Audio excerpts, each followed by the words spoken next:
What are you doing?" My angry voice startled my husband, Nick, who scrambled to hide my sister-in-law, Emily. Emily was also flustered. I knew Nick and Emily were close, but this was unbelievable. I couldn't stay silent after such betrayal. I decided to take revenge on Nick and Emily. My name is Catherine, currently working as an accountant in a big corporation. It's mostly clerical work, but it allows me to spend quality time with my family. Nick is 32 like me and works in sales.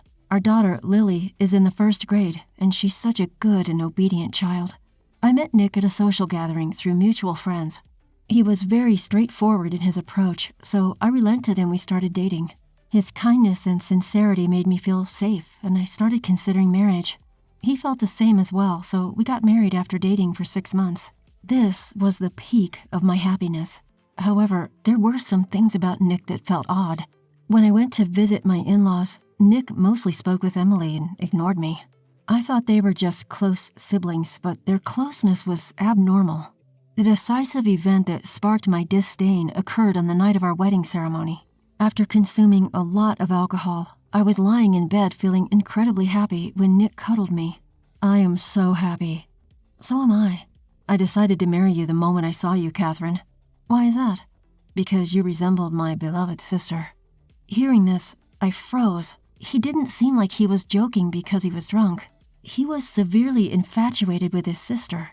Eventually, I closed my eyes to Nick's weird affection towards his sister and continued living as a married couple.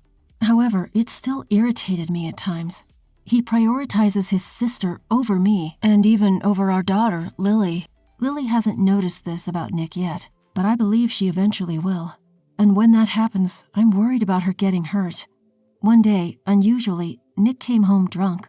He had said he was staying at his parents' house that night, which made me wonder why he was home. I put him to sleep on the couch and gave him some water. After drinking the water in one go, he told me what had happened at his parents' house.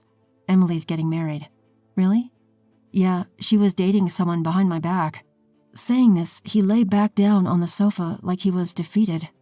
This was good news for me. Now he would focus on our family. I threw a fist pump without him noticing. Emily is 2 years older than me. It wasn't surprising that she would get married, and now she was finally going to. But it seemed Nick was more shocked by the fact that Emily kept it a secret. Even when we had a dinner with Emily and her fiancé, Nick was sulking the whole time and just ate his meal. He didn't even look at Emily. After that, he stopped visiting his parents' house.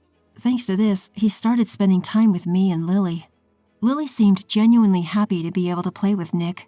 I watched them with a sense of relief. Then the season turned to summer, and Lily had her first summer vacation. At dinner one night, Nick suddenly suggested going to his parents' house for Independence Day. Mom wants us to come home. What do you think? He used to take us home before he was even invited, but now he sounded reluctant. I could really tell that Nick had changed. Why not? Lily would love to see her grandparents. Well, they want us to stay for about 3 nights, but 1 night is enough, right? As long as you're okay with it, that's fine. So we decided to visit Nick's parents for just 1 day. Lily was very happy about this visit.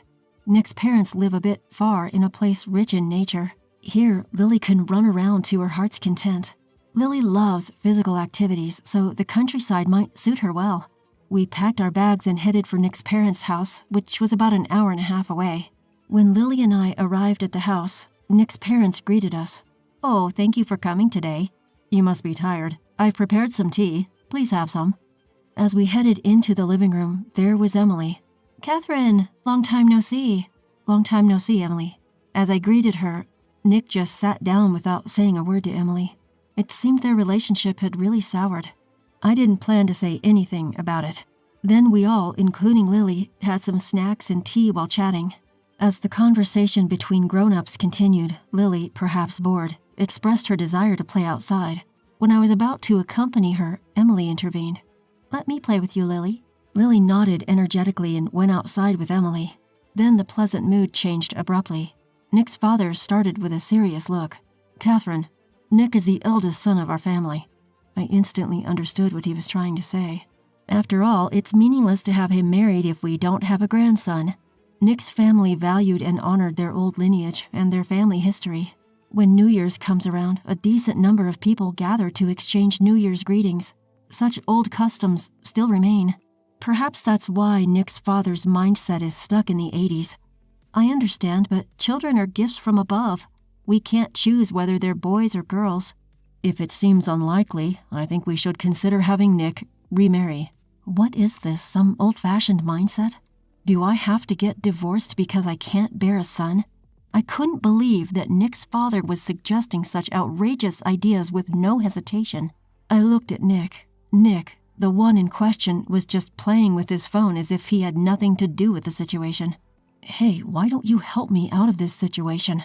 I wanted to hurl such words at Nick, but running away from such troublesome matters was a usual thing for Nick to do. Holding back my anger at Nick, I answered Nick's father. Is that what Nick said? Nick's father looked at Nick, but there was no reaction. I want you to consider that as an option. That sounds like a threat. We asked you to stay for about 3 days today, but you decided to stay only 1 day. Do you dislike this house so much? I looked at my husband again. It was Nick's idea to stay only 1 night, but there was no correction from Nick. That's not true. We discussed this as a family. Do you think Nick is tired of you because of that? When did Nick ever get tired of me? I wanted to ask, but I decided not to because it was troublesome. After the depressing discussion, I went to see Lily outside. Outside, Lily was happily playing with Emily. You had a tough time, didn't you? Dad must have said a lot. Yes, indeed he did. I'm really sorry. He really is hard-headed with an old-fashioned mindset. Yes, it seems like it.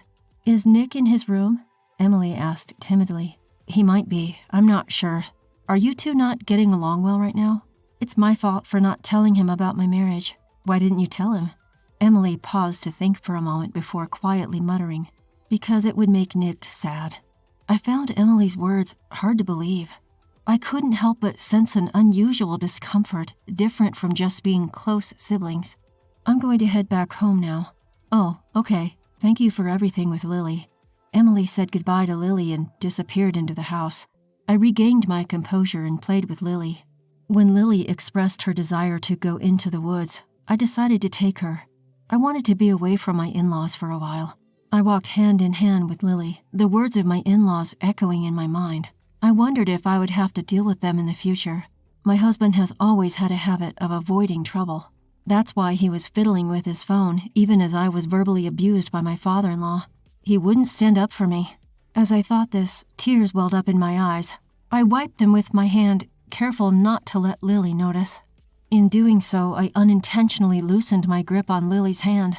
Lily wriggled out of my hand and started to run. Lily, no running! She ignored my call and continued to run deeper into the woods.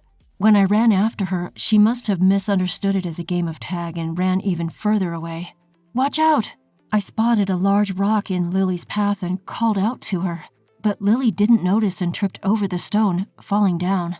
By the time I reached her, my usually resilient daughter was crying loudly. Feeling that something had happened, I checked her leg. A copious amount of blood was flowing from Lily's right leg. At a loss for words at the sudden situation, I realized my phone was back at the in-laws' house. I quickly composed myself, hoisted Lily onto my back, and made our way down the mountain. Once back at the entrance, I laid Lily down and called for an ambulance with my phone from my bag. In the meantime, I attempted to disinfect the wound, but couldn't locate where the disinfectant was stored in the in-laws' house. Deciding to ask my husband, I raced towards his room. As I flung open the door to his room, an unbelievable sight met my eyes. My husband was lying on his bed. Next to him, a naked woman. Unbelievably, it was Emily, my sister-in-law. "What the hell are you doing?" I shouted instinctively. Startled by my voice, my husband sprang up and hastily tried to cover Emily. Their actions told me all I needed to know, and my mind went blank with panic and anger. What's going on? Emily was more flustered than my husband. Both of them were scrambling for words to explain, but their words were meaningless to me as my blood boiled in fury. Not only was my husband not on my side, but he was also engaging in such a treacherous act. My feelings for my husband rapidly faded. "Lily is hurt, so I'm taking her to the hospital in an ambulance. You just stay here and have a good time with your sister." With that, I forcefully shut the door behind me. I carried my bags and got into the ambulance. My husband had cheated on me, and his partner was none other than Emily. I always felt that they were really close, but this? I began to slowly accept what I had witnessed. While processing all of this, I started to think of my next move. After reaching the hospital, Lily, who had seemingly cried herself out, was peacefully asleep. The doctor informed me that a few stitches would heal her wound quickly. There was no need for her to be hospitalized. I sighed with relief. I gently stroked the head of my sleeping Lily. For me, the only thing that mattered now was Lily. I wanted to do only what was best for Lily. For that, I had to sever ties with my in-laws, including my husband. On top of that, I wanted to get back at Emily. With Lily's foot bandaged, we headed home. I had no intention of ever returning to my in-laws' house. The events at their house were hellish. I filled out the divorce papers. I informed my parents about the situation and conveyed my intention to get a divorce. My parents supported my decision. With their support, I was now determined to proceed with my plan. The next early morning, my parents arrived at our home by an express train. I left Lily in their care and headed back to my in-laws' house. My in-laws greeted me with a look of annoyance. "All this trouble because you couldn't keep an eye on your own daughter. Our summer holiday is ruined because of you." I ignored their griping and headed towards the living room. My husband and Emily sat there, faces downcast. I placed the divorce papers on the table. "We're getting a divorce." The ones taken by surprise were my in-laws. Neither my husband nor Emily reacted. "Why are we hearing about the divorce from you? It's out of the blue." "It was us who said we'd divorce if you couldn't bear a son." "Please sign here and affix your seal." Fine. Nick, just sign it already." However, my husband didn't budge. "Nick, what are you doing? From now on, we will involve lawyers and I'll be demanding alimony." "Why should you get alimony? You're the cause of the divorce." My mother-in-law's face turned red with anger. However, I calmly denied her accusation. "No, the reason for the divorce is my husband's infidelity." At this, my in-laws turned to look at my husband. He remained silent, neither denying nor confirming. That was the best evidence that what I was saying was true. Just a little cheating by a man? What kind of wife are you if you can't even be a bit forgiving? I think there's also a reason that he was led to cheat. Such absurd arguments were nothing more than a poor loser's excuse. I informed my in-laws about what I had witnessed. "My husband's mistress is your beloved daughter, Emily." Upon pointing at Emily, my in-laws froze. When I returned home yesterday, the two of them were sleeping naked in bed. Even the memory of it sent shivers down my spine. Neither Emily nor my husband said anything in response to my accusation. Even my usually boisterous in-laws wore somber expressions. "Is this true?" My father-in-law finally broke his silence. However, neither of them responded. "Answer me." At my father-in-law's angry voice, my husband timidly responded, "It's true." His voice was barely audible. My mother-in-law clasped her head in disbelief. "All right then, we'll discuss the details of our alimony and others through our lawyers." I stood up. I didn't want to spend another second in this house. "Wait a minute." My father-in-law stopped me with his voice. "We would like to keep this matter private, please. I'm not planning to spread this around to everyone. I'd like you not to mention it to your lawyer either." "That's impossible. We have to set visitation rights, child support, and alimony. Without involving lawyers, it will just lead to disputes." "We'll comply with all your demands. We'll pay all the alimony and child support, so please don't further expose our family's shame." With that, my father-in-law prostrated himself. Beside him, my mother-in-law also bowed her head. I was amazed by my in-laws, who were trying so hard to save face. "I understand. I'll only deal directly with my husband then. Is that all right?" "Yes, thank you." I headed straight for the front door. As I was putting on my shoes at the door, Emily ran up to me. "Now that you've secured a big payoff, you have no complaints, right?" I had no idea what Emily was talking about. "Nick used to complain about you to me, saying you were arrogant despite not earning much. He called you a parasite. Apparently, she couldn't stand being at the losing end and came to say a nasty thing or two." I decided to tell Emily the truth. "Nick seems to really like you." What? "He probably wants to look good in front of you, even if it means lying." "Lies? What lies?" "At least most of our household expenses are covered by my earnings. My husband does work, but he's only a temporary worker." "What do you mean?" He got fired from his previous company, and now he's working as a temp. Well, he should be able to live on his own even if he divorced me." Emily looked genuinely surprised, apparently not knowing any of this. "I'll make sure you pay for your sins too." As I said this, I heard a car stop in front of the house. "You remember we once had dinner with your fiancé, right? We made a group chat back then. So I've already informed your fiancé about this situation." As soon as I finished talking, Emily's fiancé, looking like he had seen a ghost, entered the house, out of breath. The fiancé looked between Emily and me, then turned to me. "Is what you said true?" Of course, she just admitted it. Upon realizing her fiancé was there, Emily started to tremble and collapsed to her knees. "What the hell is going on? You better explain." With the sound of the fiancé's angry voice behind me, I left my in-laws' house. I knew I would never return there again. After that, my husband and I got divorced. The alimony and child support were all settled to my satisfaction. This means I won't have to worry about money for a while. I also made sure to inform my husband's temp agency about our divorce and the reasons for it. As expected, his contract was terminated, and now he seems to be working part-time while living in an apartment. Emily's engagement was called off, and now she's living at my in-laws' house.